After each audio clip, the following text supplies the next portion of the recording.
Accounting 16/32 এর পক্ষ থেকে আপনাদেরকে শুভেচ্ছা এবং স্বাগতম। আমার এই চ্যানেল থেকে নিয়মিতভাবে ইন্টারমিডিয়েট থেকে শুরু করে মাস্টার্স ফাইনাল ইয়ার পর্যন্ত ম্যাথ রিলেটেড ভিডিওগুলো আপলোড করা হচ্ছে। প্রায় 16টা বিষয়ের ভিডিও দেওয়া হবে, তার মধ্যে প্রায় 200 মতন ভিডিও চলে গেছে। আজকে আমরা যে বিষয়টা নিয়ে আলোচনা করছি, যদি আপনি প্রাইভেট না পড়তে, কারো কাছে না পড়তে চান, এমনি অ্যাকাউন্টিং শিখতে চান, তাহলে এই ক্লাসগুলো আপনার জন্য। আমরা প্রথমে যে জিনিসটা আলোচনা করব, যে হিসাব সমীকরণের যে বিষয়টা, আমি প্রত্যেকটাই দেখাচ্ছি। হিসাব সমীকরণটা থেকে শুরু করতে হবে আপনাকে আগে। তো এটা বারবারই আমি একই জিনিস দেখাচ্ছি, কারণ এটা ছাড়া কোনো পথ নাই। দেখাতে দেখাতে আপনার মুখস্থ হয়ে যাবে। সম্পদ সমান দায় প্লাস মালিকানা সত্ত্ব। এই মালিকানা সত্ত্বের 4টা উপাদান: অনার্স, ইনভেস্টমেন্ট, ড্রয়িং, রেভিনিউ এবং এক্সপেন্স। ড্রয়িং আর এক্সপেন্স অর্থাৎ উত্তোলন এবং খরচের দ্বারা মালিকানা সত্ত্ব কমবে, মালিকের বিনিয়োগ আর আয় দ্বারা মালিকানা সত্ত্ব বাড়বে। তাহলে সম্প্রসারিত হিসাব সমীকরণটা তো হচ্ছে সম্পদ সমান দায় প্লাস মালিকের বিনিয়োগ মাইনাস উত্তোলন প্লাস আয় মাইনাস খরচ। ইংরাজিতে বললে এরকম হবে। আর এই আয় এবং খরচ নিয়ে আমরা তৈরি করবো আয় বিবরণী। এখান থেকে এই দুটো ক্লোজ হয়ে গেল। এখন থাকতো এই চারটা এবারে এই দুটো নিয়ে আসি: মালিকের বিনিয়োগ বা উত্তোলন। মালিকের মূলধন, অতিরিক্ত মূলধন অর্থাৎ বিগিনিং ক্যাপিটাল প্লাস অতিরিক্ত মূলধন অ্যাডিশনাল ক্যাপিটাল মাইনাস উত্তোলন বা ড্রয়িং প্লাস নিট লাভ। এই নিট লাভটা নিয়ে আসেন। তাহলে এখান থেকে এই দুটো ক্লোজ হয়ে গেল, থাকলো এই দুটো। এবার আপনি উদ্বৃত্ত পত্র যদি তৈরি করতে চান, তাহলে এই সম্পদটা নিয়ে আসবেন, এখানে এই পাশে বসাবেন। আর এই দায়টা এখানে বসাবেন। আর এখানকার সমাপনী মালিকানা সত্ত্বটা এখানে আসবেন। এখানে সমাপনী মালিকানা সত্ত্বের ইকুয়েশনটা আমি এখানে দেখিয়ে দিয়েছি, বারবার বলতে চাচ্ছি না। আপনাকে একটা জিনিস আমি দেখাচ্ছি, এই জিনিসটা আপনি নিশ্চয়ই জানেন, যোগ আর বিয়োগ করা। বাড়লে যোগ হবে আর কমলে বিয়োগ করতে হবে। এর জন্য আপনার আহামরি কিছু অ্যাকাউন্টিংয়ে নেই, বাড়লে যোগ কমলে বিয়োগ, শুধু হিসাব। এর জন্য আপনার ডেবিট ক্রেডিটের দরকার নেই। আপনি একজনকে টাকা ধার দিয়ে সেই টাকাটা আদায় করে নিয়ে আসতে পারেন না। তো আপনি তো অ্যাকাউন্টিং ভালো জানেন।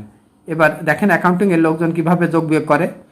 ডেবিট 20 টাকা, ডেবিট 20 টাকা সমান ডেবিট 40 টাকা, ক্রেডিট 20 টাকা, ক্রেডিট 20 টাকা, ডেবিট যোগ হয়, ক্রেডিট যোগ হয়, ডেবিট ক্রেডিটে বিয়োগ হয়, আর ক্রেডিট ডেবিটে বিয়োগ হয়। এখানে দেখেন তো এই জিনিসটা প্লাসে প্লাসে প্লাস, মাইনাস মাইনাসে প্লাস, প্লাস মাইনাসে এখানে বিয়োগ হবে, আর এখানে মাইনাস প্লাসে এখানেও বিয়োগ হবে।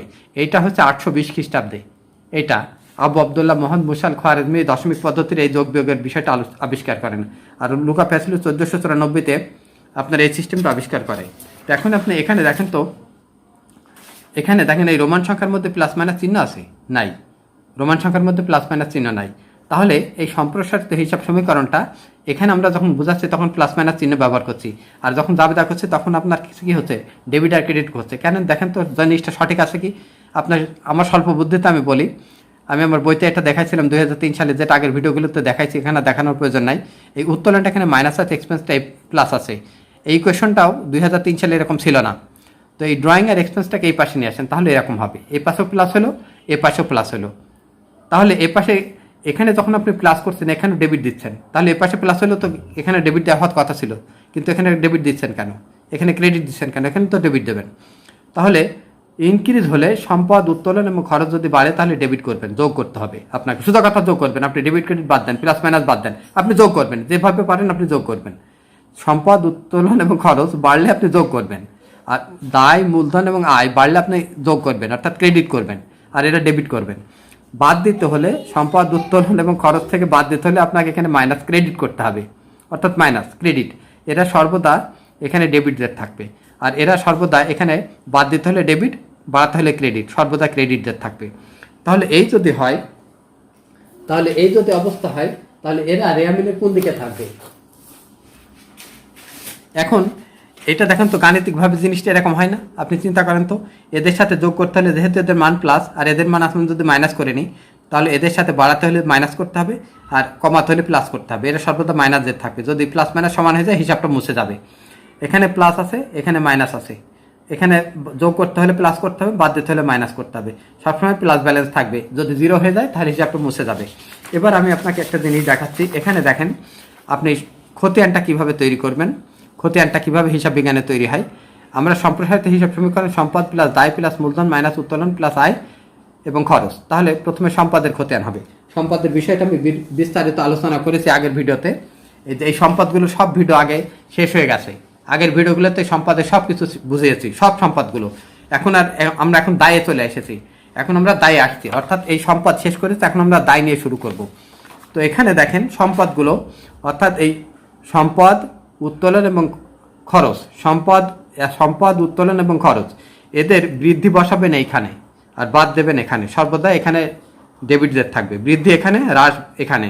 আর দায়, ক্যাপিটাল এবং আয় এরা বসাবেন, এদের বৃদ্ধি বসাবেন এখানে, হ্রাস বসাবেন এখানে। এইটুকু পার্থক্য। এদের যোগ এখানে, বিয়োগ এখানে, এদের যোগ এখানে, বিয়োগ এখানে, এরা ক্রেডিটদের থাকবে। তাহলে র্যামিলটা কিভাবে হবে? র্যামিলটা আপনার এরকম হবে।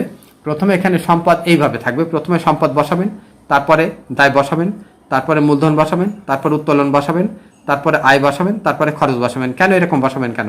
কারণ আপনার ইকুয়েশন বলে দিচ্ছে এইভাবে বসাতে হবে। এটা আপনার মতামত না, এটা আমেরিকান বইগুলোতে দেখবেন, আন্তর্জাতিকভাবে এইভাবে হয়, আর বাংলাদেশের বইগুলোতে এটা ঠিক নাই। এবার আপনি যদি আয় বিবরণী তৈরি করেন, এই আয় আর খরচ এখানে নিয়ে আসেন, এখান থেকে শেষ হয়ে গেল। এবার মূলধন আর উত্তোলনকে এখানে নিয়ে আসেন, মালিকানা সত্ত্বের এখানে। আর এখানে সম্পদ আর দায় দিয়ে আপনি আর্থিক অবস্থার বিবরণী তৈরি করবেন। এবার আসে আমরা দায়ের ক্ষতি আনে, দায়ের বিষয়টা। আমরা যেহেতু সম্পদের ইকুয়েশন অনুযায়ী সম্পদ শেষ করে এখন দায় আসবো। তো দায় কাকে বলে? পাওনাদারগণ সম্পদের উপর যে দাবি করে তাকে দায় বলে। দায় দুই প্রকার, চলতি দায় আর একটা দীর্ঘমেয়াদী দায়। চলতি দায় আর একটা দীর্ঘমেয়াদী দায়। তো এখানে দেখেন, যে দায় একটি হিসাবকাল বা পরিচালনা চক্রের মধ্যে সৃষ্টি হয়ে সংশ্লিষ্ট হিসাবকাল বা পরবর্তী হিসাবকালে নিষ্পত্তি হয় তাকে চলতি দায় বলে। যেমন অ্যাকাউন্ট পেয়েবল, প্রদেয় হিসাব; নোট পেয়েবল, প্রদেয় নোট; শর্ট টার্ম লোন, স্বল্পমেয়াদী ঋণ; এক্সপেন্স পেয়েবল, আনআর্নড রেভিনিউ। এই কয়টা আছে চলতি দায়। কয়টা বললাম? ট্যাক্স পেয়েবল, এক্সপেন্স পেয়েবলের মধ্যে বসে দেখেন প্রদেয় হিসাব, account payable, note payable, short term loan. এইগুলো জিনিসটা আমি আপনাকে বুঝাই। আমরা যখন এই অ্যাকাউন্ট পেয়েবল টেনে শুরু করছি, প্রত্যেকটার বিষয় আপনি ক্লিয়ার বুঝবেন। প্রদেয় হিসাব আমরা যখন অগ্রিম সম্পদের যখন আমরা ভিডিও বানিয়েছি, তখন প্রিপেইড যদি আমরা বাকি করি তখন এটা সৃষ্টি হতে পারে। সাপ্লাই যদি বাকি থেকে নিই তখন supply debit, account payable credit করেছি। আর এখানে prepaid debit, account payable credit করেছি। আমরা যখন প্লান্ট সম্পদ কিনেছি বাকিতে, তখন আমরা কি করেছি? প্লান্ট অ্যাসেট ডেবিট আর account payable credit. Intangible asset যখন আমরা ক্রয় বাবদ টাকা দিয়েছি, ইনটেনজিবল অ্যাসেট ডেবিট আর account payable credit. Fictitious asset বাবদ যখন আমরা টাকা দিয়েছি, তখন ফিকটিশিয়াস অ্যাসেট ডেবিট আর account payable credit. Merchandise inventory purchase on account, অর্থাৎ মার্চেন্ডাইজ ব্যবসায়িক পণ্য যদি বাকিতে ক্রয় করা হয় তাহলে অ্যাকাউন্টে 5 ভাবে আপনার অ্যাকাউন্ট পেয়েবল সৃষ্টি হতে পারে। তো এখানে যদি আমরা মানে বাটা বাদে কেউ আমাদের কাছে টাকা পাই, এই কারণে আমাদের কাছে টাকা পায়, টাকাটা আমরা দিয়ে দিলাম, account payable debit, cash credit. অর্থাৎ অ্যাকাউন্ট পেয়েবলটাকে বাদ যাবে আর ক্যাশ থেকে বাদ যাবে। এখানে লাইবিলিটি দায় হ্রাস এবং ক্যাশ হ্রাস, দায় হ্রাস, ক্যাশ হ্রাস। এখানে যদি বাটা পাই তাহলে account payable debit, cash credit আর পারচেজ ডিসকাউন্ট হবে এবং এক জায়গায় হবে। আর যদি তাহলে এটা কালান্তিক মজুদ পদ্ধতি, এটার বিষয়ে আমি এখন বলছি না, কারণ এর বিষয়ে আরও বিস্তারিত হবে।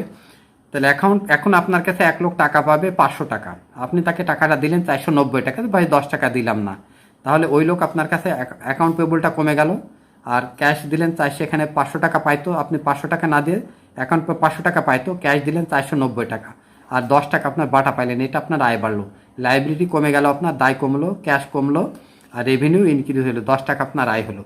আর যদি এই জিনিসটা বাটায় পরিশোধ হয় নিত্য মজুদ পদ্ধতিতে, অ্যাকাউন্ট পেয়েবল 500 টাকা আর আপনি ক্যাশ দিলেন 490 টাকা, আর এখানে মার্চেন্ডাইজ ইনভেন্টরি সম্পদ ইনক্রিজ হবে, ডিক্রিজ হবে এখানে 10 টাকা। এখন এই অ্যাকাউন্ট পেয়েবলকে প্রদেয় নোটে রূপান্তর করা যায়, অ্যাকাউন্ট পেয়েবল ডেবিট আর note payable credit, liability decrease, liability increase. এই বিষয়ে শেষে আরও আলোচনা থাকছে। এবার আমরা এখানে অ্যাকাউন্ট পেয়েবল গেল, এবার আমরা নোট পেয়েবলে আসি, তারপর শর্ট টার্ম, প্রত্যেকটা জিনিস আমরা বুঝাবো।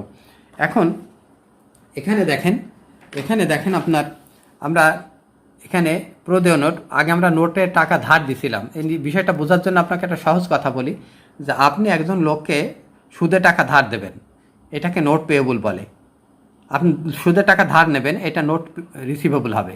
স্বল্প মেয়াদে 30 দিন বা 60 দিন অথবা 90 দিন এর জন্য আপনি সুদে টাকা ধার নেবেন, এটা আপনার নোট রিসিভেবল, নোট পেয়েবল হবে। আর যদি আপনি 30 দিন, 60 দিন অথবা 90 দিনের জন্য কাউকে টাকা ধার দেন সুদে, সেটা হবে নোট রিসিভেবল। তো এই সুদ খুব জঘন্য অপরাধ, এটা মাথায় রাখবেন। এবার দেখেন যে নির্দিষ্ট হার সুদে একটি নির্দিষ্ট সময়ে চাহিদাত একটি নির্দিষ্ট পরিমাণ টাকা প্রাপ্তির একটি লিখিত প্রতিশ্রুতি প্রদেয় নোট বলে। এই নোট 4 ভাবে সৃষ্টি হয়: নগদ প্রদানের মাধ্যমে, নগদ প্রাপ্তির, এটা নগদ অর্থ প্রাপ্তির মাধ্যমে, নোটের মাধ্যমে পণ্য ক্রয় করলে, স্থায়ী সম্পদ নোটের মাধ্যমে ক্রয় করলে, প্রদেয় হিসাবকে প্রদেয় নোটে রূপান্তর করা হলে। এই 4 ভাবে সৃষ্টি হয়। এটা আমরা এখন এখানে দেখেন এই 4 ভাবে এখানে 4টি উদাহরণ দেওয়া আছে এবং 4টি উদাহরণ আমরা বিস্তারিতভাবে দেখব। 1 এপ্রিল 20 ক্যাশ রিসিপ্ট আপনি পড়ে নেবেন। আগের অঙ্কটা অ্যামাউন্টটা একটু গন্ডগোল হয়ে গেছে, এখানে অ্যামাউন্টটা ঠিক করা আছে। এখানে দেখেন যে এখানে আপনি টাকা ধার নিচ্ছেন, এখানে ক্যাশ রিসিপ্ট, কিন্তু আগেরটা ছিল পেইড হলে রিসিভেবল আর রিসিভড হলে পেয়েবল হবে। এখানে হারুনকে আমরা টাকা ধার দিলাম 10% সুদে 90 দিনের জন্য, পারবেন না আপনি? তাকে 3,000 টাকা ধার দেবেন, 10% সুদ সহ 3 মাস পরে টাকাটা নিয়ে আসবেন, তাহলে তো শেষ হয়ে গেল। এর জন্য অ্যাকাউন্টিংয়ের লোক কীভাবে ঘোলায় দেখেন, আপনার মাথাটা পর্যন্ত খারাপ হয়ে যাবে। আপনি একজন লোককে 10% সুদে 90 দিনের জন্য টাকাটা ধার দিলেন, তো 90 দিনের সুদ সহ 3 মাস পরে নিয়ে আসবেন, এটা তো সাধারণ লোক সবাই পারে, কিন্তু অ্যাকাউন্টিংয়ের লোক কীভাবে ঘোরায় দেখেন, আপনার মাথাটা খারাপ হবে। এবার এপ্রিলের 20 তারিখে এখানে গুড পারচেজ, আমরা পণ্য কিনেছি আর এখানে নগদ টাকা দিয়েছি। এখানে আমরা পণ্য কিনেছি আর এখানে নগদ টাকা দিয়েছি। এখানে দেখেন ক্যাশ পেইড করেছি আর এখানে নগদ টাকা দিয়েছি, কলমের কালিগুলো সব। এবার এখানে আমরা পণ্য কিনেছি আর এখানে নগদ টাকা দিয়েছি। এখানে দেখেন আমরা সম্পদ কিনেছি, যে 4টি কারণে হয়, সম্পদ কিনেছি। আর এখানে আমরা তার কাছে টাকা, সে আমাদের কাছে টাকা পাইতো, সেটাকে নোট পেয়েবলে রূপান্তর করা হয়েছে। এটা পড়ে নেবেন, একই জিনিস। এখানে দেখেন প্রত্যেকটা সুদের হার উল্লেখ আছে, এখানে সুদের হার উল্লেখ আছে। এটা হচ্ছে ইন্টারেস্ট বেয়ারিং নোট। আর এই পাশে দেখেন কোনো সুদ নাই, একই জিনিস। এখানে কোম্পানির নামটা 2900 টাকা দিলাম, কিন্তু 90 দিন পরে তার কাছে আমরা 3,000 টাকা নিয়ে আসবো, পারবেন না আপনি? এটা কি কঠিন কাজ? 2900 টাকা দেবেন, 90 দিন পরে 3,000 টাকা নিয়ে আসবেন, বা শেষ। এর জন্য এখন অ্যাকাউন্টিংয়ের লোক কীভাবে ঘোলায় দেখেন। আমি তো বলছি যে কাউকে জিজ্ঞাসা করা হয় মুখ কোন জায়গায়, সে সরাসরি দেখাই দেবে এইভাবে। অ্যাকাউন্টিংয়ের লোক হাতটা পিছন দিয়ে মুখ এইভাবে, আগে জাবেদা করো, তারপর খতিয়ানে পোস্টিং দাও, তারপরে যোগ করো। আরে বাবা, অত কি দরকার, বাড়লে যোগ কমলে বিয়োগ। এবার দেখেন এপ্রিল 20, 2020 গুড পারচেজ, আর এখানে আমরা নগদ টাকা দিলাম। এখানে পণ্য বিক্রি, এখানে ইকুইপমেন্ট কিনলাম। এখানে দেখেন কোনোটাই সুদের হার উল্লেখ নাই, সুদের হার উল্লেখ নাই। এখানে সুদের হার উল্লেখ না থাকার কারণে এটা হবে নন ইন্টারেস্ট বেয়ারিং নোট। এইটা লস, যারা লোন নেয় তাদের জন্য এটা লস, আর যারা লোন নেয় এই ইন্টারেস্ট বেয়ারিং নোটটা তাদের জন্য লাভ। এর কার্যকর সুদের হার কম, এর কার্যকর সুদের হার বেশি। এবার হিসাবকাল জানুয়ারি থেকে ডিসেম্বর, আপনি একটু ধৈর্য ধরে এবার দেখতে থাকেন, কারণ এটা লিখে করতে গেলে একটা জটিল ব্যাপার হবে। এখানে এই নোটটা দেখেন, একটা করে ধরবো কিন্তু আমরা। নোটের এই নোটটা কত তারিখে ইস্যু হলো, এখানে 1, 2, 3, 4 এখানে সিরিয়াল করা আছে দেখেন, এবং 5, 6, 7, 8 পর্যন্ত সিরিয়াল, 8টা নোট আছে। ক্যাশ অ্যাসেট ইনক্রিজ, আমরা নিলাম টাকা ধার, আর নোট পেয়েবল, এখানে লাইবিলিটি ইনক্রিজ হলো 3,000 টাকা, এটা আমরা 3 মাস পরে এই টাকাটা দেবো। এবার আমরা এই 2 নম্বরে আসি। এখানে আমরা গুডস পারচেজ করেছি, তাহলে আমরা পারচেজ এক্সপেন্স বা মার্চেন্ডাইজ ইনভেন্টরি করতে পারি। এক্সপেন্স ইনক্রিজ, ক্রয় হিসাব বৃদ্ধি, নোট পেয়েবল বা প্রদেয় নোট ক্রেডিট। ইংরাজিতে এখন আপনার অসুবিধা হওয়ার কথা না, প্রদেয় নোট ক্রেডিট। এখানে পারচেজ হলো, তাহলে এখানে নগদ টাকা দিলাম, এখানে পণ্য ক্রয় করলাম। এবার এখানে দেখেন আমরা ইকুইপমেন্ট ক্রয় করছি, এখানে আমরা ইকুইপমেন্ট ক্রয় করেছি। এখানে দেখেন এবার এখানে ইকুইপমেন্ট ক্রয় করেছি, এখানে আমরা ইকুইপমেন্ট ক্রয় করেছি, তাহলে হবে equipment asset increase, note payable ABC company, এখানে লাইবিলিটি ইনক্রিজ, তাহলে 3 ভাবে হলো। আর এটা দেখেন এখানে অ্যাকাউন্ট পেয়েবলের টাকা ছিল, সে আমাদের কাছে 2900 টাকা পাইতো, 3 মাস পরে সে আমাদের কাছ থেকে নেবে কত টাকা, 3,000 টাকা। তাহলে এটা হচ্ছে এখানে নোট রিসিভেবল ডেবিট, আর অ্যাকাউন্ট পেয়েবল হবে, এটা অ্যাকাউন্ট পেয়েবল না, এখানে ভুল হয়েছে, সরি। এখানে নোট রিসিভ, এখানে হচ্ছে লেখা ভুল হয়েছে একটু, এটা হচ্ছে আপনার হচ্ছে এটা হচ্ছে অ্যাকাউন্ট পেয়েবল ডেবিট হবে, অ্যাকাউন্ট পেয়েবল ডেবিট, আর note payable credit. Liability increase, liability decrease, আর লাইবিলিটি ডিক্রিজ, আর এটা হচ্ছে liability decrease, account payable debit, note payable credit, 3,000 টাকা। এখানে তো এখানে আমরা এখানে 3,000 টাকা তার কাছে পাওয়া যেত, এখানে 3,000 টাকা, এখানে 3,000 হবে, 3,000 টাকার পাওয়া যেত, 3,000 টাকার এগেনস্টে তাকে 90 দিন পরে টাকা দিতে হবে। এবার আমরা আসি এই নোটের সুদ নির্ণয়, মেয়াদ পূর্তি। এবার দেখেন এখানে তাকান, এই নোটটা কত দিনের জন্য হয়েছে, এটা 90 দিনের জন্য, এটাও 90 দিনের জন্য, এটাও 90 দিনের জন্য, এটাও 90 দিনের জন্য। তাহলে এখানে হিসাবকাল কিন্তু জানুয়ারি থেকে ডিসেম্বর। তাহলে এখানে ম্যাচুরিটি ডেট ক্যালকুলেশন, এটা দেখেন ম্যাচুরিটি ডেট ক্যালকুলেশন। তাহলে এখানে 1/4, এখানে যেহেতু এপ্রিলের 20 তারিখ, এখানে দেখেন এপ্রিলের 20, তাহলে 1/4 মানে 20/4 20/4, এটা হচ্ছে 1 নম্বর 20/4, এটাও 20/4, এটাও 20/4, 20/4, এটাও 20/4, এখানেও 20/4, 20/4। এখানে দেখেন এইটা এপ্রিলের 1 তারিখ, তাহলে এপ্রিল মাসের একটা 20 তারিখে নিয়েছি নোটটা, আমরা টাকাটা নিয়েছি এপ্রিল মাসের 20 তারিখে। তাহলে এপ্রিল মাসে কত দিন হবে? 10 দিন, কারণ এপ্রিল মাস 30 দিন। এবার মে মাস হবে 31 দিন, জুন মাস হবে 30 দিন, মোট হলো 71 দিন। কিন্তু আমাদের মোট ডেজ কত? 90 দিন। মোট ডেজ যদি 90 দিন হয় তাহলে এখানে 90 বসান, কারণ এখানে বলা আছে, দেখেন এখানে বলা আছে, এই যে এখানে দেখেন 90 ডেজ, 90 ডেজ। তাহলে এই সব নোটগুলো কিন্তু 90 ডেজের। তাহলে এখানে জুলাই মাসের 19 তারিখ হবে ম্যাচুরিটি ডেট, জুলাই মাসের 19 তারিখ। এটা দেখেন, এখানে দেখেন এই নোটটা সাইন হয়েছে এপ্রিলের 20 তারিখে, তাহলে এটারও ওই একই রকম 20/4, তাহলে এপ্রিল মাসে 10 দিন, মে মাসের 31 দিন, জুন মাসের 30 দিন, 71 দিন, মোট ডেট হচ্ছে 90, এখানে জুলাইয়ের 19 তারিখে। এবার এই নোটটা সাইন হয়েছে নভেম্বরের 20 তারিখে, তাহলে নভেম্বর মাস 30 হলে নভেম্বর মাসে 10 দিন পড়ে, ডিসেম্বর মাসে 31, জানুয়ারি 31, 72 দিন। নোটের মেয়াদ কিন্তু 90 ডেজ। 90 দিলে এখানে আমাদের ফেব্রুয়ারির 18 তারিখ হবে, 18 দিন। এবার এই নোটটা ডিসেম্বরের 25 তারিখে, এই নোটটা ডিসেম্বরের 25 তারিখে, তাহলে 25/12, এখানে ডিসেম্বর মাসে 6 দিন, জানুয়ারিতে 12, 31 দিন, ফেব্রুয়ারির 28 দিন, 65 দিন, টোটাল ডেজ হচ্ছে 90। তাহলে এখানে কত হবে? এখানে আপনার হবে 25, মার্চের 25 তারিখে নোটটা হবে। এবার এই পাশে আসেন, এবার এই পাশে দেখেন, এখানে এই পাশে যখন আমরা করছি, এই পাশের ফিগারটা আপনারা একটু লক্ষ্য করে যত্নের সাথে দেখেন, এখানে 5 নম্বর, এখানে এই নোটটা এপ্রিলের 20 তারিখ, তারিখ সব ঠিক আছে, এপ্রিল 20, নভেম্বর 20 একই তারিখ। এখানে দেখেন সুদের হার উল্লেখ নাই। এবার জার্নালটা দেখেন, ক্যাশ অ্যাসেট ইনক্রিজ 2900, আমরা নগদ নিলাম 2900, কিন্তু দিতে হবে আমাদের 3000। এই 100 টাকার ডিসকাউন্টার নোট, অ্যাসেট ইনক্রিজ হবে এটা, asset increase debit, liability increase credit. এটা এপ্রিলের 20 তারিখ, এটা আমরা মাল কিনে করেছি, তাহলে purchase expense increase debit, discounter note debit, আর নোট পেয়েবল ক্রেডিট। 3 মাস পরে আমাদের 2900 টাকার মাল কিনেছি, 3 মাস পরে আমাদের 3000 টাকা দিতে হবে, এটা সুদ হয়, হারাম। 1 November 2020 equipment purchase from SB company 2900 টাকা, সাইন্ড এ 90 ডেজ নোট। তাহলে এখানেও একই journal, equipment asset increase debit, discounter note debit, আর নোট পেয়েবল ক্রেডিট। এবার এটা দেখেন সাইন্ড এ, এটা ডিসেম্বরের 20 তারিখ, তাহলে এখানে ডিসেম্বরের 20 তারিখ হলে একই দিন, এখানে ডিসেম্বরের 20 তারিখ হলে এখানে দেখেন তার কাছে টাকা পাওয়া যায় তো কত? 2900 টাকা। তাহলে এখানে কত হবে? নোট রিসিভেবল, সরি এখানে এটাও ভুল হয়েছে, ওই একই ওইভাবে যেহেতু টাইপে একটু গন্ডগোল হয়ে গেছে, এখানে হবে, এখানে আমরা তার কাছে টাকা পাওয়া যায় তো অ্যাকাউন্ট পেয়েবল ডেবিট হবে, account payable asset decrease debit 2900 টাকা, আর ডিসকাউন্টার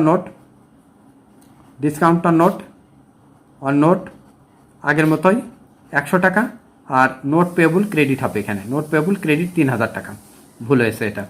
এখন এরও কিন্তু তারিখ এইভাবে বের হবে, এরও ডেট, এটাও 90 দিনের, এটাও 90 দিনের, এটাও 90 দিনের, এটাও 90 দিনের। তাহলে এখানে জুলাইয়ের 19 তারিখ, এটা জুলাইয়ের 19 তারিখ, এটা ফেব্রুয়ারির 18 তারিখ, এটা মার্চের 25 তারিখ ম্যাচুরিটি ডেট। এখন আমরা জার্নালে দেখব যে কিভাবে আমাদের জার্নাল হয়, একটা একটা করে ধরবে এবার, নইলে গুলায় যাবে।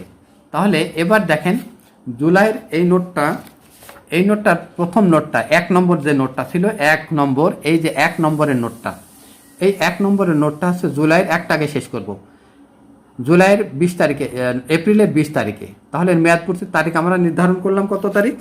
মেয়াদপূর্তির তারিখ হচ্ছে জুলাইয়ের 19 তারিখ, এখানে দেখেন জুলাইয়ের 19 তারিখ।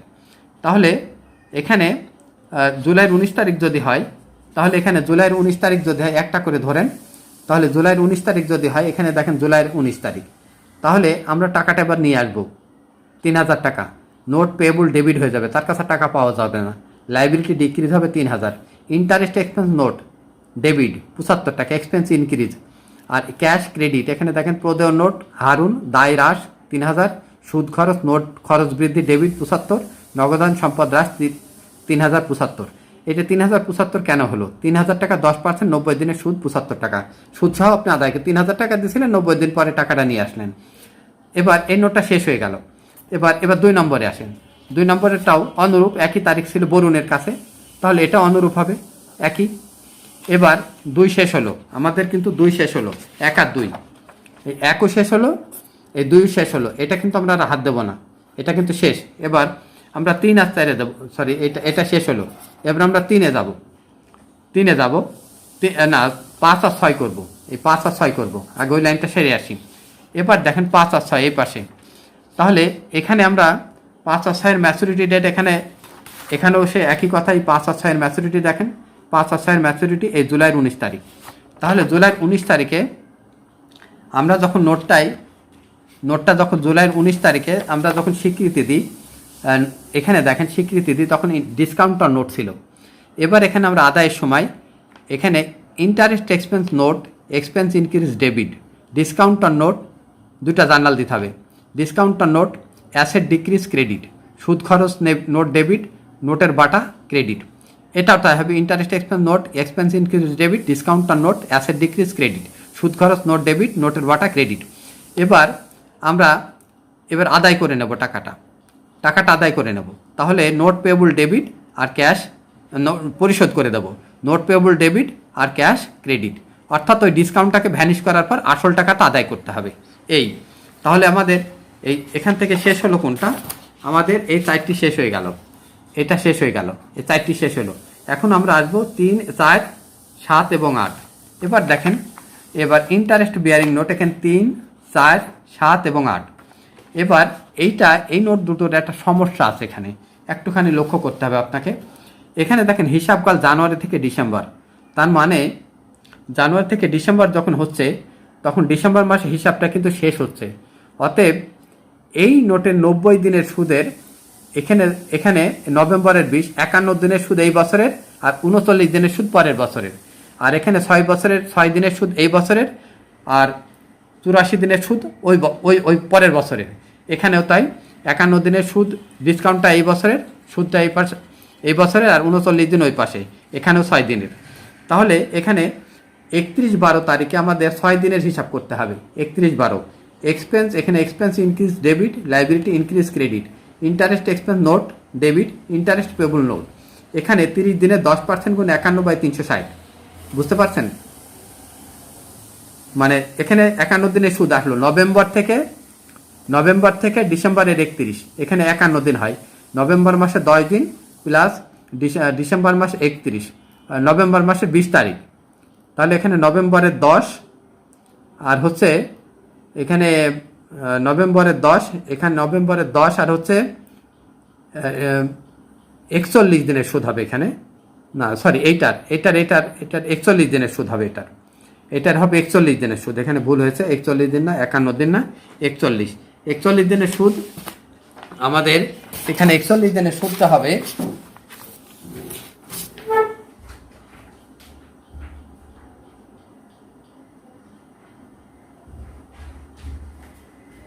আমাদের 41 দিনের যে সুদটা হবে, এখানে দেখেন 41 দিনের সুদ হবে, এখানে আমাদের একটু ভুল হয়ে গেছে, কারণ অ্যামাউন্ট নির্ণয় করা একটা জটিল ব্যাপার।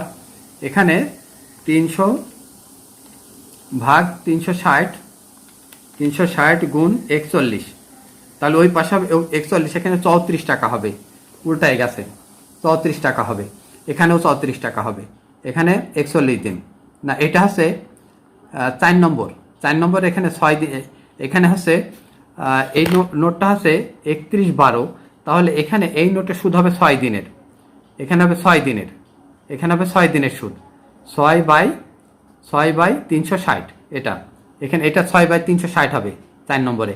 এখানে হবে 41 দিনের, এখানে 6/360 হলে 3000 গুণ 0.10 গুণ 6 ভাগ 360, এখানে হবে 5 টাকা, এখানে 5 টাকা, এখানে 5 টাকা হবে। তাহলে interest expense note, interest payable note. এবার এই পাশে আসেন, এবার এই পাশে দেখেন এই 7 নম্বরটা এখানে বলে দিচ্ছে 31/12 তারিখে, এখানে আমাদের সুদটা হবে নভেম্বর 41 দিনের, এখানে 41 দিনের হবে, আর পরের মাসে হবে 59 দিনের, নভেম্বর থেকে ডিসেম্বর, নভেম্বরের 10 তারিখ 10 আর ডিসেম্বর মাসের 41, তাহলে এখানে গুণ 41 ভাগ 90, এখানে কিন্তু 90 দিয়ে ভাগ হবে, এখানে 90, এখানে 45 টাকা, এখানে আমরা 46 টাকা করে দিলাম, এখানে 46 টাকা, 46 টাকা, এখানে 46 টাকা। এখানে দেখেন এই নোটটা কিন্তু ডিসেম্বরে হয়েছে, তাহলে এখানে 6 দিনের সুদ হবে, 6/90, এখানে 7 টাকা হবে, ইন্টারেস্ট এক্সপেন্স ডিসকাউন্টের নোট। এবার আমরা পরের বছরে যাব, তাহলে এই নোটের একটা কাজ হলো, এখন আমাদের পরিশোধের তারিখ আসবে। এবার দেখেন আমরা পরিশোধের যে বিষয়টা নিয়ে আসছি, এখন এটা ফেব্রুয়ারির 19 তারিখ, আগেই ম্যাচুরিটি ডেটের কথা বলছিলাম, 3 নম্বর নোট। তাহলে এখানে 41 বাদ দিলে, 90 থেকে 41 বাদ দিলে এখানে 59 দিন হবে, এখানে 59 দিন হবে, এখানেও 59 দিন হবে, 59 দিন হবে। অ্যামাউন্টটা একটু চেঞ্জ করে নিই আমরা। 59 দিন হলে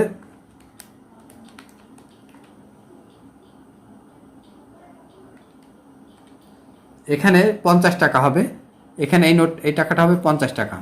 তাহলে এখানে জার্নাল হবে interest expense note, interest payable note, expense increase আর লাইবিলিটি ইনক্রিজ। এবার আমরা আসল সুদ সহ আমাদের পরিশোধ করতে হবে। তাহলে এখানে নোট পেয়েবল হবে, এটা note payable debit, note payable debit, interest payable debit আর ক্যাশ ক্রেডিট। তাহলে ওই বছরের এই 75 টাকা পাইলাম কত, ওখানে আমরা 46 টাকা ধরছিলাম, আর এখানে ধরলাম ওখানে ধরছিলাম আমরা ওই বছরে ছিল 34 টাকা, মানে 34 আর 50, এখানে 75 টাকা হয়, 1 টাকা ফ্র্যাকশনের কারণে গন্ডগোল, 75 টাকা হচ্ছে। এখানে আমরা গত বছর ডিসেম্বরের 31 তারিখে আমরা এখানে কত টাকা দিয়েছিলাম, এখানে দিয়েছিলাম 34, আর এখানে হচ্ছে আমাদের এখানে আমাদের এখানে হচ্ছে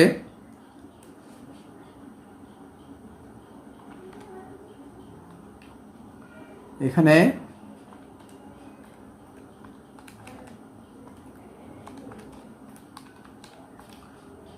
এখানে 84 টাকা হবে, এখানে এখানে এখানে 50 আর ওখানে 84 টাকা হবে, এটা 84 টাকা হবে, এখানে 3084 হবে। অ্যামাউন্টটা ক্যালকুলেটারে ভুল হয়ে গেছে, এজন্য দুঃখিত। এখানে তাহলে এখানে কত হবে, এখানে এই নোটটা 4 তারিখের এই নোটটা কিন্তু নভেম্বরের, এই নোটটা ছিল কিন্তু ডিসেম্বরের 6 দিন, ওই বছর গেছে 6 দিন, তাহলে এখানে 84 দিন হবে, কিন্তু এখানে কিন্তু 84 দিন হবে। এখানে কিন্তু নভেম্বর, এখানে ফেব্রুয়ারির 28, এটা 4 নম্বর নোট, হ্যাঁ ফেব্রুয়ারির 28। তাহলে এখানে এটা আছে, এখানে হবে, এখানে আমাদের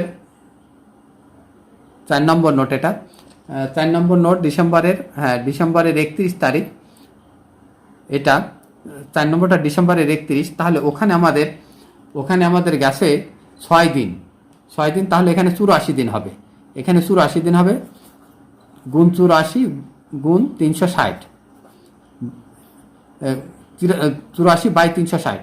তাহলে এখানে দেখা যায় কত টাকা হয়,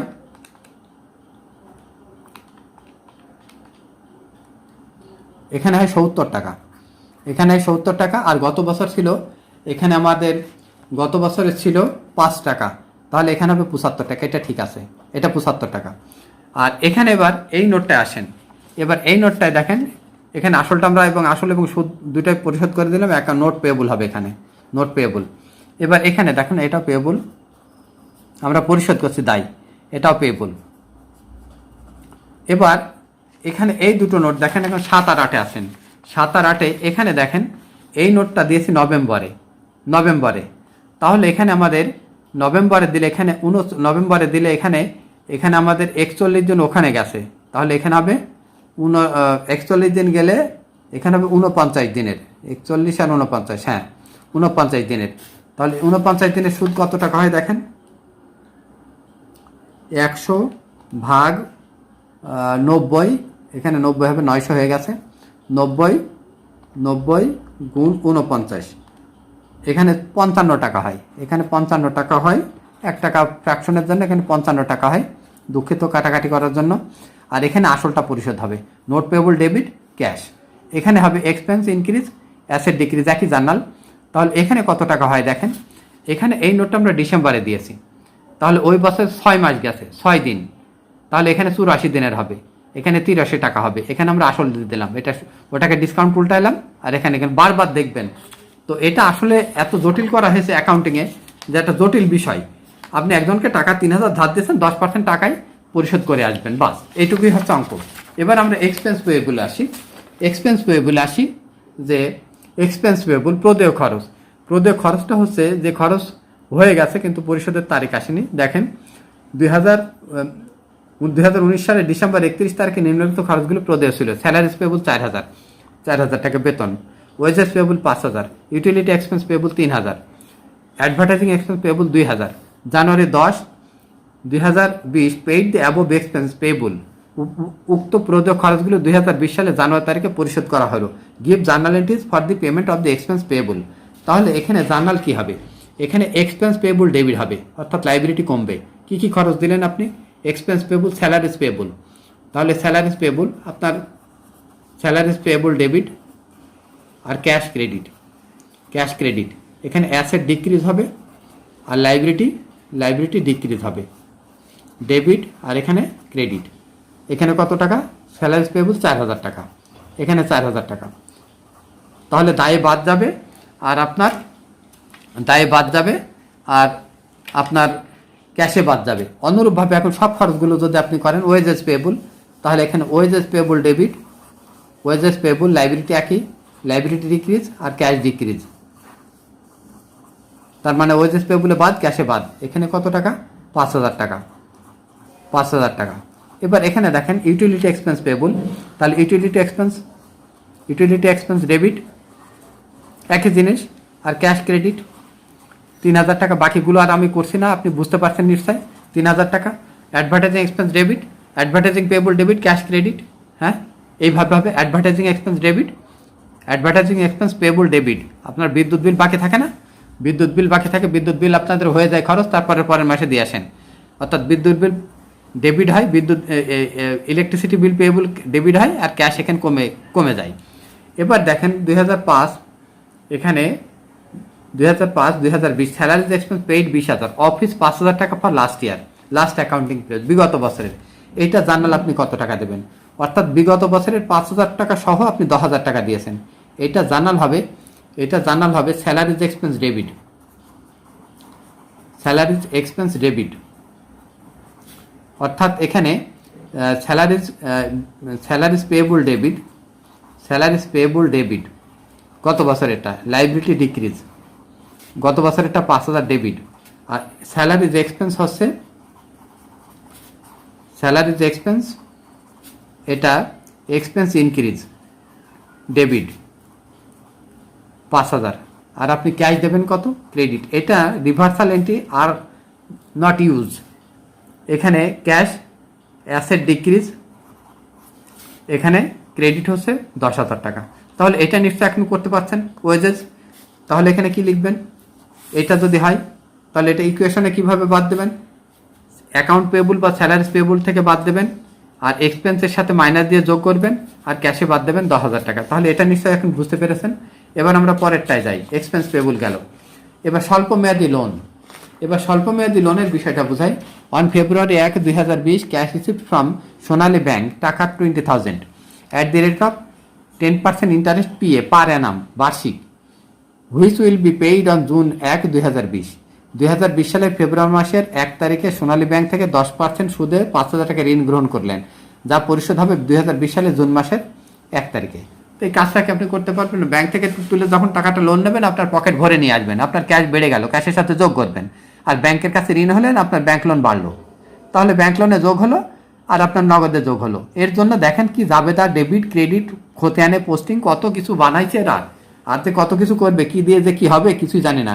অ্যাকাউন্টেন্ট হবে যা অন্তত 50 বছর আগে শেষ হয়ে গেছে, উদ্যোক্তা হবে না, ব্যবসাও শেখা যাবে না। এখন ক্যাশ ইনক্রিজ হবে যখন লোন নেবেন, এই যে ফেব্রুয়ারির 1 তারিখে। আর লাইবিলিটি ইনক্রিজ হবে, যেটা বললাম, ক্যাশ বাড়বে, 50,000 টাকা পকেট করে নিয়ে আসবেন। আর ব্যাংক লোন সোনালী ব্যাংক ক্রেডিট, নগদান হিসাব ডেবিট আর সোনালী ব্যাংক ঋণ ক্রেডিট। এবার আপনি যখন শোধ করতে যাবেন তখন দেখেন কি হয়। পরিশোধের সময় জুনের 1 তারিখ লাইবিলিটি ডিক্রিজ, দায় হ্রাস পাবে, অর্থাৎ দায় বাদ। এক্সপেন্স ইনক্রিজ, খরচ বাড়বে, যোগ হবে খরচে। ক্যাশ ডিক্রিজ হবে, অর্থাৎ সম্পদ হ্রাস, ক্রেডিট নগদ হ্রাস। ব্যাংক লোন, এবার এটাই ব্যাংক লোনটা আপনি ডেবিট করে দেন, ডেবিট আর ক্রেডিট ভ্যানিশ। ইন্টারেস্ট এক্সপেন্স দেবেন 1,667 টাকা আর ক্যাশ দেবেন 51,667 টাকা। অর্থাৎ সোনালী ব্যাংক ঋণ হিসাব ডেবিট, সুদ খরচ ব্যাংক ঋণ ডেবিট আর নগদান হিসাব ক্রেডিট 51,000। এই 3 মাসের জন্য আপনাকে সুদ গুনতে হবে, অতএব সুদের কাছে না যাওয়াই ভালো। এবার আসেন আনআর্ন রেভিনিউ। এখানে আমরা গ্রাহক বা কাস্টমারদের নিকট থেকে টাকা গ্রহণ করব আর ভবিষ্যতে সেবা দেব। অর্থাৎ গ্রাহক বা কাস্টমারদের কাছ থেকে নগদ টাকা গ্রহণ করা হবে এবং ভবিষ্যতে সেবা দেওয়া হবে। অর্থাৎ টাকা গ্রহণ করা হয়েছে এবং ভবিষ্যতে সেবা দেওয়া হবে, এই ধরনের চুক্তিতে কোনো টাকা গ্রহণ করা হলে তাকে অনুপার্জিত আয় বলে। এই জিনিসটা আপনি কোথায় পাবেন?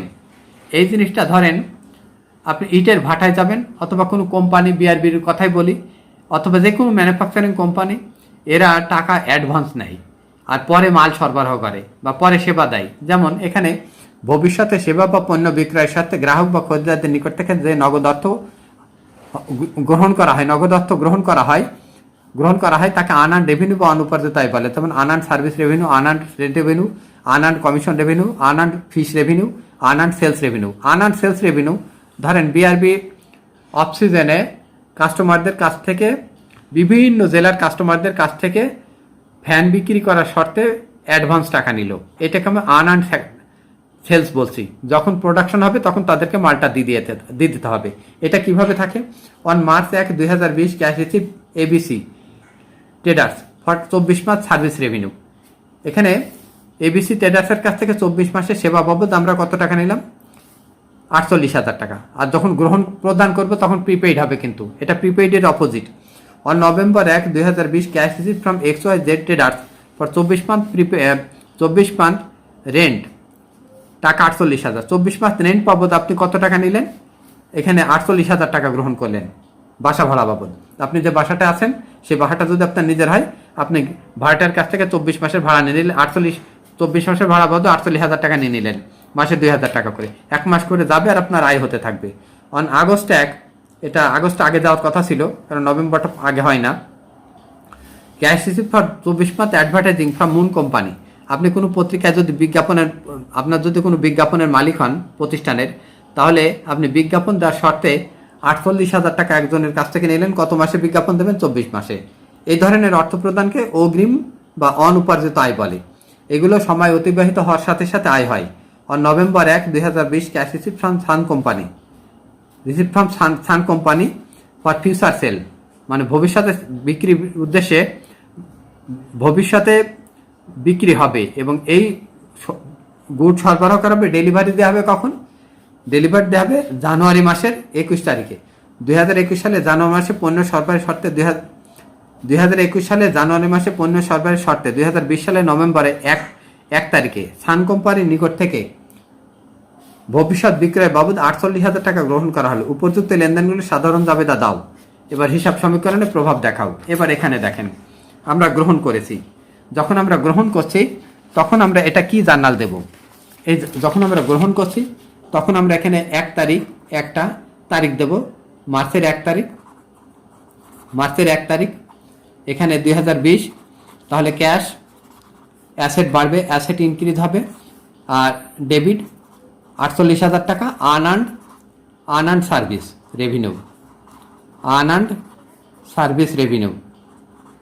সার্ভিস রেভিনিউ লিখে করতে গেলে আপনি বুঝতে পারছেন আপনার আরও এমবি খরচ হতো বেশি। পুকুরের পানিকে আপনার গ্লাসের ভিতরে ঢোকানো হচ্ছে। নভেম্বর 1, 2020, এটা আমরা আগস্ট আগে লেখা উচিত ছিল ক্যাশ। তাহলে এখানে আমরা লিখব কি? এটা কিসের? Unearned rent, cash asset increase debit, আর আনআর্নড রেন্ট ক্রেডিট। এখানে 48,000 টাকা। টাকাটা আমি একইভাবে রাখছি, 48,000 টাকা। এবার এখানে দেখেন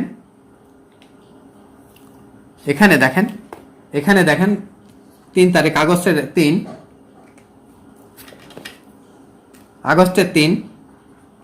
3, এটা আগে লেখার দরকার ছিল। আগস্টের 1, এখানে ক্যাশ ডেবিট, অ্যাসেট ইনক্রিজ, আর এখানে আনআর্নড অ্যাডভার্টাইজিং রেভিনিউ লিখলেও লিখতে পারেন। বাংলায় লিখলে ক্যাশ, অনুপার্জিত সেবায়, অনুপার্জিত ভাড়ায়, অনুপার্জিত বিজ্ঞাপনায়, এখানেও 48,000 টাকা। এখন এবার আপনি নভেম্বরের 1 তারিখে নিলেন, নভেম্বর 1, এটা নভেম্বর 1, এটা আবার নভেম্বর 1 দেখছি ডাবল হয়ে গেছে সম্ভবত, তাও থাক নভেম্বর 1। এটা এখানে ক্যাশ আনআর্নড সেল, ক্যাশ এখানে আনআর্নড সেল, আপনি অ্যাডভান্স ক্যাশ এখানে লিখবেন কি আনআর্নড সেল, ক্যাশ এখানে আনআর্নড সেলস, ডেবিট এখানে 48,000 টাকা। এখন এখানে দেখেন আপনার অটোমেটিক্যালি কিছু লেনদেন হবে, এইগুলোর জন্য আপনি এখানে রসিদ দেবেন, এই রসিদটা দিলেই আপনার এই যে চুক্তি করলেন এবং রসিদটা হবে ডকুমেন্ট। এখন এইটা মার্চের 1 তারিখে নিয়েছেন 24 মাসের, এটা কত, এটাও 24, এটাও 24 আর এটাও 24, এটা জানুয়ারিতে মাল দেবেন। যখন এইগুলো এই তিনটার জন্য আপনার নভেম্বর 10 মাসের আয় হয়ে গেছে, এটা আয় হলো 2 মাসের, এটা আয় হলো August September October November December, এখানে 5 মাসের আয় হলো, এটা 5 মাস হলো আয়, এটা 2 মাস আর এটা হলো 10 মাস। তাহলে মোট আপনার আয় হলো কত, আয় হলো 17 মাস। তাহলে এখানে আনআর্নড ডেবিট হবে, আনআর্নড সমন্বয় দাখিলা, unearned service revenue, service revenue debit, unearned rent revenue debit, debit unearned advertising revenue debit, unearned advertising revenue debit, debit. আর এখানে আমরা লিখবো সার্ভিস রেভিনিউ, একবারে লিখে সার্ভিস রেভিনিউ লিখতে পারি, সার্ভিস রেভিনিউ ক্রেডিট। তাহলে এখানে হবে 10 মাসের 20,000 টাকা, এটা 20,000 টাকা। এবার রেন্ট রেভিনিউ, রেন্ট রেভিনিউ এটা হবে আমার রেন্ট রেভিনিউ 2 মাসের, রেন্ট রেভিনিউ 2 মাসে 4,000 টাকা, এখানে হবে 4,000 টাকা, এখানে 4,000। আর অ্যাডভার্টাইজিং রেভিনিউ এটা হবে 5 মাসের, তাহলে অ্যাডভার্টাইজিং রেভিনিউ 10,000 টাকা। আর এখানে অ্যাডভার্টাইজিং রেভিনিউ আপনি আলাদাভাবেও করতে পারেন, অ্যাডভার্টাইজিং রেভিনিউ, রেভিনিউ ক্রেডিট এখানে ধরবেন 10,000 টাকা, একবারে এখানে ক্রেডিট করে দিলাম কম্পাউন্ড জার্নাল দিয়ে। এবার এখানে এইভাবে থাকবে, আপনি এইটা এইরকম থাকবে। এবার দেখেন এখানে এরকম থাকবে আপনার অঙ্ক, এটা সমন্বয় দাখিলা, এখানে আনআর্নড রেন্ট এভাবে অসমন্বিত রেমেলে দেওয়া থাকবে, সব আনআর্নড দিয়ে আছে, এখানে সব আনআর্নড দিয়ে আছে, এখানে আনআর্নড দিয়ে আছে, এখানে আনআর্নড দিয়ে আছে। এবার দেখেন এইটা 2019 সালের 1 মার্চ তারিখে 24 মাসের জন্য দেওয়া হয়েছে।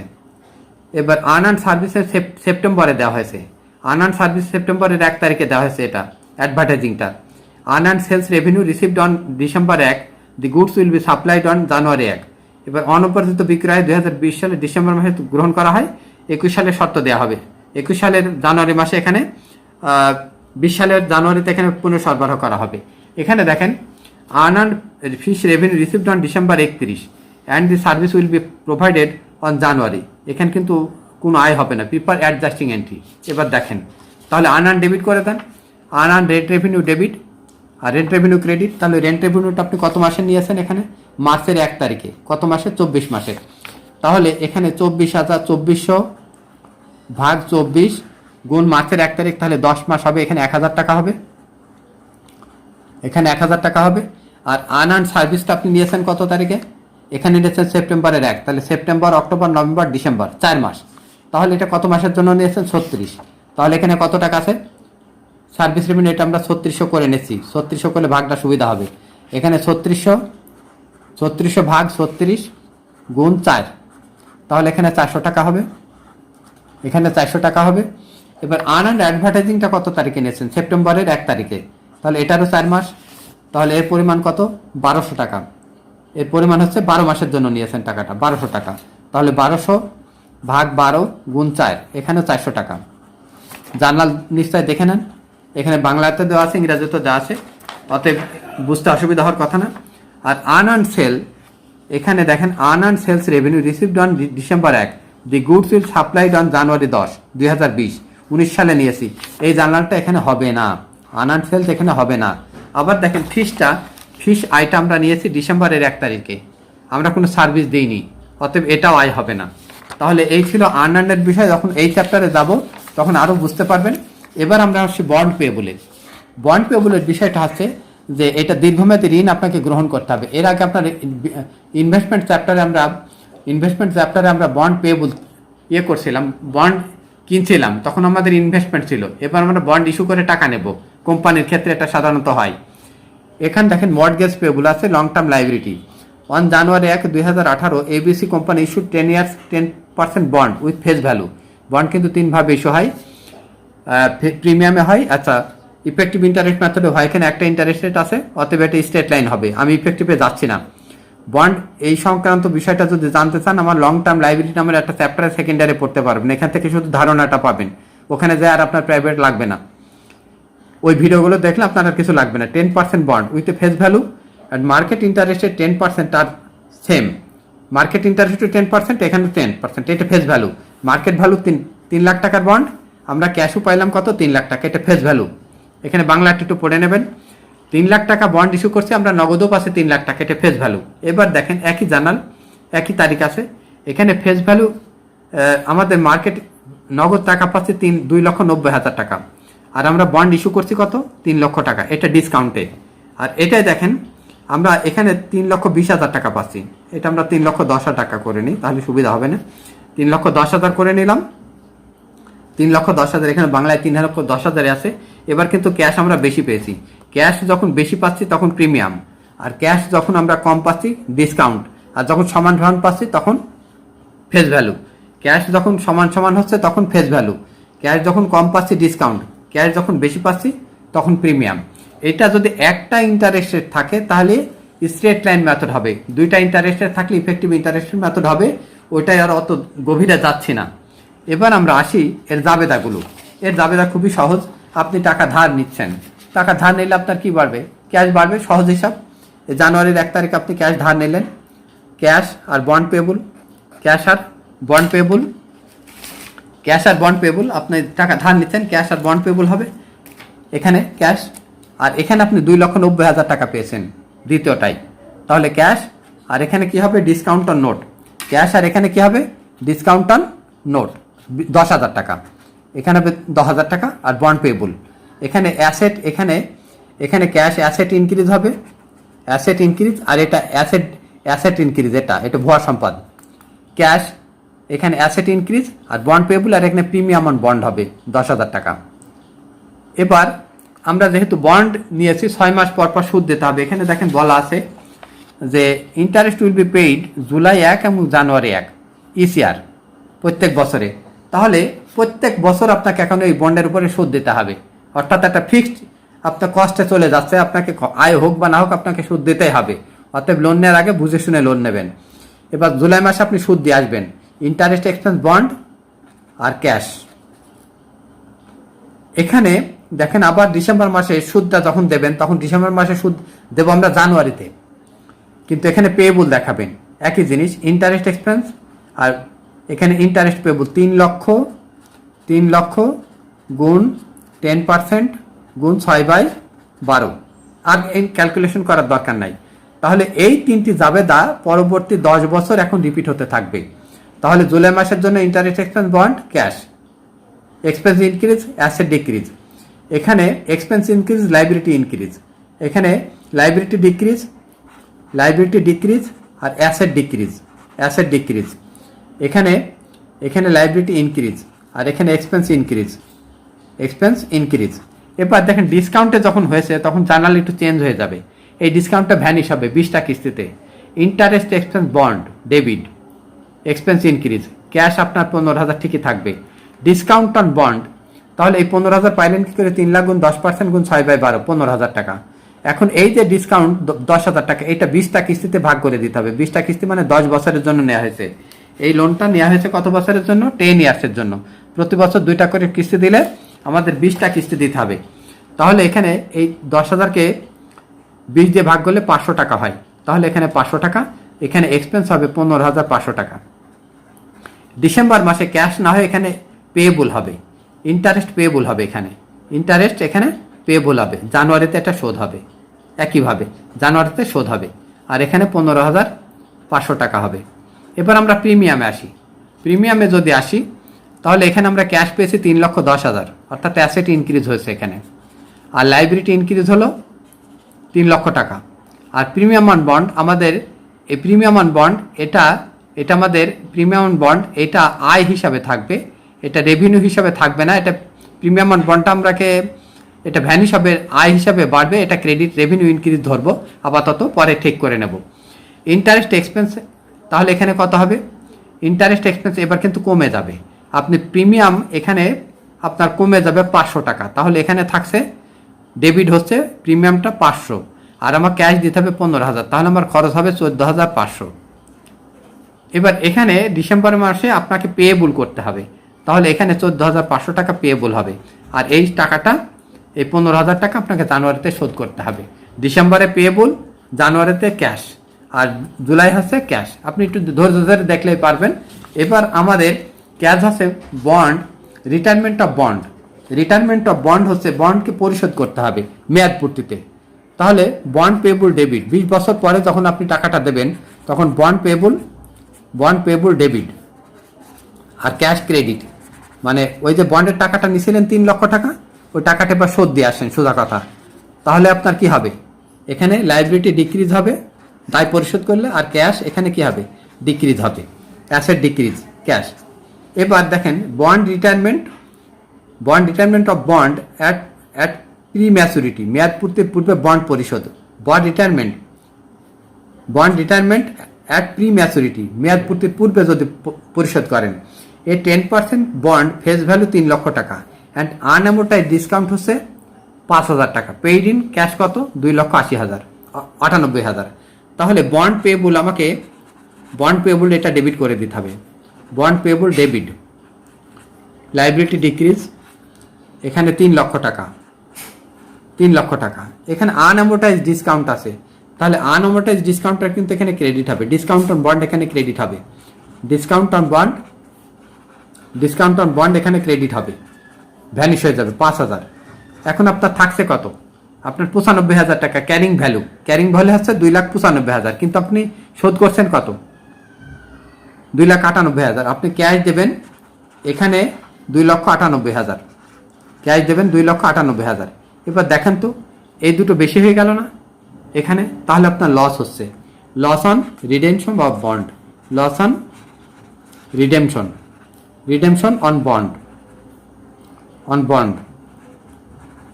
এখানে আপনার 3,000 টাকা, 98 আর 5 এখানে 3,000 টাকা, 3,03,000 টাকা ডেবিট। এটা হচ্ছে এক্সপেন্স ইনক্রিজ হলো, এটা অ্যাসেট ডিক্রিজ হলো, আর এটা অ্যাসেট ডিক্রিজ হলো। তাহলে এই হচ্ছে রিটায়ারমেন্ট অফ বন্ড। এবার আমরা আসবো যে এখানে বন্ড, এই 10% bond face value 3,000 and amortize discount 5,000, paid আছে 2,90,000। এখানে দেখেন আমাদের বন্ড পেয়েবল ডেবিট 3 লক্ষ। আনঅ্যামোর্টাইজ ডিসকাউন্টটা ক্রেডিট করেন। আনঅ্যামোর্টাইজ ডিসকাউন্ট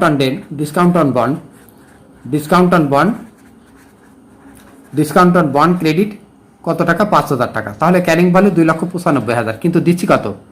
2,90,000। তাহলে আমার ক্যাশ করেন এবার 90,000, ক্যাশ 2,90,000। এবার দেখেন এটা হয়ে গেছে 2,95,000, এটা 2,95,000, কিন্তু এখানে কত? বেশি হয়ে গেছে, এটা বেশি আর এটা কম। তাহলে এখানে লিখবেন কি? Gain on redemption of bond, এখানে 5,000 টাকা। তাহলে এটা কিন্তু এখানে লাইবিলিটি ডিক্রিজ হলো, এখানে অ্যাসেট ডিক্রিজ হলো, আর এখানে রেভিনিউ ইনক্রিজ হলো। এবার bond converted to common stock, বন্ডকে যদি কমন স্টকে রূপান্তর করা হয়, বন্ডকে সাধারণ শেয়ারে কনভার্ট করতে হবে। এই 10% bond face value 3 lakh converted to 100 par share common stock. তাহলে এখানে বন্ড পেয়েবল ডেবিট আর common stock credit. Bond payable, এটা লাইবিলিটি ডিক্রিজ হচ্ছে, বন্ড পেয়েবল ডেবিট আর কমন স্টক ক্রেডিট